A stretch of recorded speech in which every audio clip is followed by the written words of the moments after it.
Ito ay talagang isang nakamamanghang tanawin. Narinig mo na ba ang pinakamatarik na daan sa gilid ng bangin sa buong mundo? Ito ay nakapaikot sa kahabaan ng mga bangin na may taas na higit sa 2,000 metro mula sa tuktok ng bundok hanggang sa ilalim. Kahit na ang pinakabihasang mga driver ay makakaramdam ng pagkahilo at panghihina ng tuhod. Ito ang Xiangji Multiple Sections sa Lujiao Snow Mountain ng Yunnan. Ang pagmamaneho dito ay kasing kapana-panabik tulad ng pagsakay sa roller coaster. Kung ang isang kotse ay aksidenteng lumabas sa daan, hindi ito magiging aksidente ng kotse, kundi isang air disaster. Anumang mga litrato na kuha dito ay mukhang isang aerial shot. Mula sa malayo, ang buong daan ay mukhang isang laso na paikot-ikot sa bundok. Katabi nito ay isang tila walang hanggang bangin. Kung magmamaneho ka mula sa ilalim ng bundok hanggang sa tuktok, pakiramdam mo ay parang nagmamaneho ka papunta sa mga ulap anumang sandali na kapwa nakagugulat at nakakabaliw. May lakas ka kaya ng loob na magmaneho rito? Grabe, ang kamangha-manghang daan na ito na may 600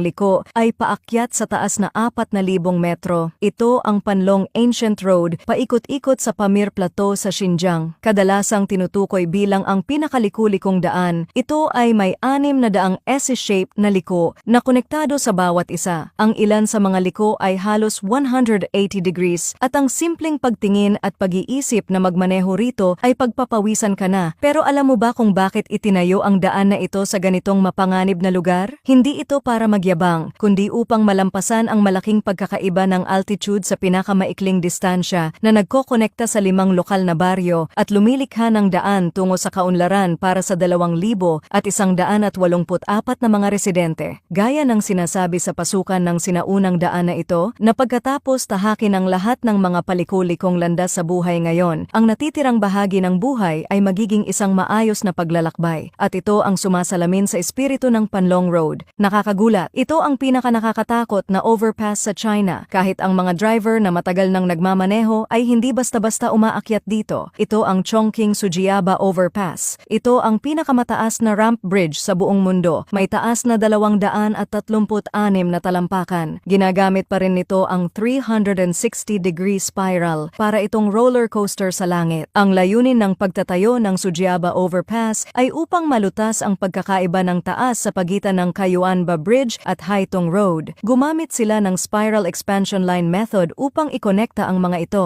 Kapag tiningnan mula sa malayo, ang mga maninipis na beams at matataas na towering piers kasama ang malaking radius na spiral ramp ay parang roller coaster sa isang amusement park. Pagpasok mo sa overpass sakay ng kotse, kapag inilapit mo ang ulo mo sa bintana, parang nakabitin ka sa ere. Ang dibdib mo ay maninikip at ang mga binti mo